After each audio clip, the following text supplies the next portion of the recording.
이래경 이사장이 더불어민주당 혁신위원장에 임명된 지 9시간 만에 사퇴했죠. 거세지는 정치권 파장, 국회 출입하는 김태림 기자와 더 알아보겠습니다. 김 기자, 이래경 이사장이 사퇴한 뒤에 자신의 SNS에 글을 올렸습니다.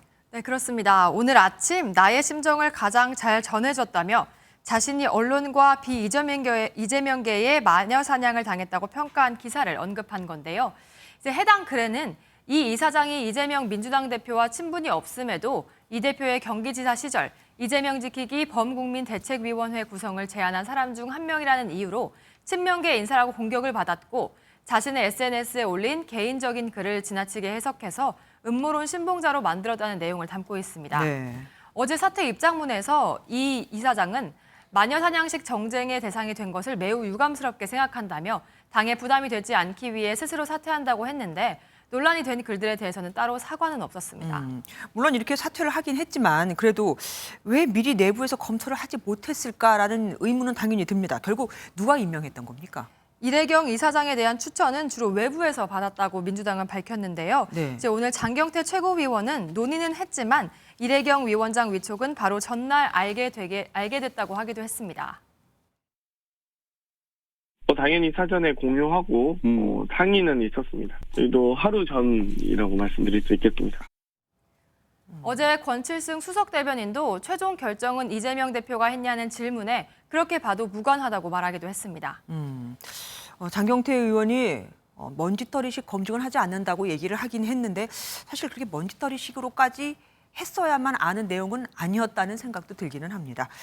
어쨌든 3주 넘게 고민해서 한 인선인데 10시간도 안 돼서 자진 사퇴를 했습니다. 후임 정해졌을까요?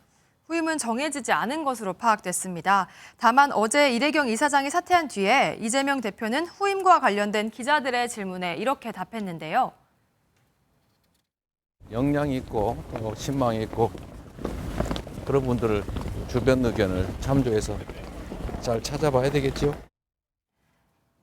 다만 다음번에도 외부 인사를 지명할지에 대해서는 답이 없었습니다.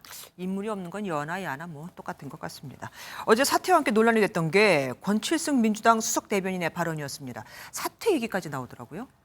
예, 권 수석 대변인이 이재명 대표의 사과를 요구한 최원일 전 함장에게 부하를 다 죽이고 어이없다는 발언을 해서 문제가 된 건데요. 맞습니다. 이제 보도 이후에 권 수석은 민주당 당직 인선과 관련해 천안함 유종 및 생존 장병의 문제 제기에 충분히 공감은 하지만 책임도 함께 느껴야 할 지휘관은 차원이 다르다는 것은 생각을 해서 이렇게 비롯된 것이라고 해명을 했고 이 발언에 대해 최 전 함장은 고소하겠다고까지 한 것으로 알려졌습니다. 네. 국민의힘은 권 수석 대변인이 발언의 잘못을 알았다면 진정으로 사과를 했으면 될 텐데 그마저도 변명으로 일관하기 바빴다며 사퇴를 촉구했습니다.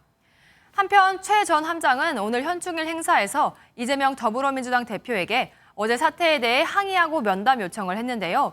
최 함장은 MBN과의 통화에서 최근 발언에 대한 입장 등과 관련해 면담을 요청했다. 민주당의 입장을 들어본 뒤 인터뷰에 응하겠다고 밝혔습니다. 예, 여기까지 듣겠습니다. 정치부 김태림 기자와 함께했습니다. 고맙습니다. 안녕하세요. 김주하입니다. 공정하고 신속한 MBN 뉴스, 유튜브를 통해서도 만나보실 수 있습니다. 특히 더 많은 뉴스와 라이브를 보고 싶으시다면 오른쪽을 눌러서 구독하시면 됩니다. 어렵지 않죠? 빠르고 정확한 뉴스로 계속 찾아뵙겠습니다. MBN 뉴스를 시청해 주신 여러분 고맙습니다.